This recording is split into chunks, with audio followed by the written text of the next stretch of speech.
J'étais très heureux de voir le Sénégal gagner le titre continental, d'autant plus qu'il y avait plusieurs joueurs de Jambars aussi dans cette équipe.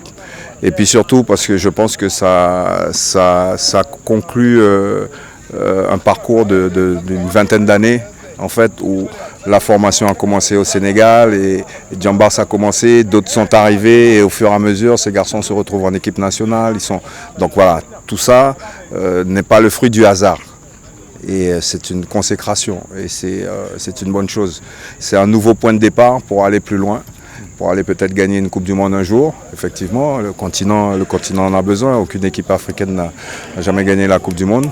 Ne pas forcer n'existe pas. C'est le haut niveau, c'est le top niveau. Donc il y a 3 matchs de haut niveau à jouer, c'est ce que je vous disais.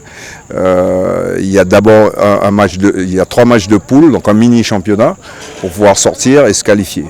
Le Sénégal est champion d'Europe, d'Afrique. Donc c'est une équipe qui a un parcours particulier ces dernières années, donc qui doit confirmer là maintenant en Coupe du Monde. Et je pense qu'ils sont dans un groupe qui est largement abordable pour eux. Il faudra faire en sorte que sur les 2 premiers matchs, ils soient qualifiés. Ce 3e match, je crois que c'est contre le Qatar, le pays hôte, tout ça, donc ça peut être dangereux. Mais voilà, c'est les 2 premiers matchs là qui vont décider de tout. Le 3e, on espère que le 3e, ce soit le match qui permette de faire jouer les remplaçants, où on est déjà qualifié, il faut partir avec cet état d'esprit-là. C'est la loi du sport. Il a eu quelques performances qui n'étaient pas de haut niveau. Il s'est blessé.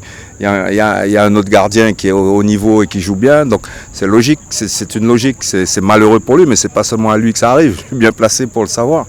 Donc ce qui est important, c'est de garder son moral, son mental, faire de bons entraînements et puis avoir une préparation. Là, il a repris, donc ça va lui servir de préparation. Le truc, c'est de pouvoir jouer 2-3 matchs avant, de retrouver ses repères et sa confiance. Après, on a les entraînements aussi pour se remettre en confiance, pour travailler et tout ça. Donc je pense qu'il n'a pas... C'est le titulaire de l'équipe nationale. De toute façon, ceux qui sont derrière, Gomis, il ne joue pas non plus. Donc pour moi, c'est pas trop un problème, quoi, en fait, concernant Mendy, quoi. Je pense qu'il sera en forme et disponible pour la Coupe du Monde, rassurez-vous.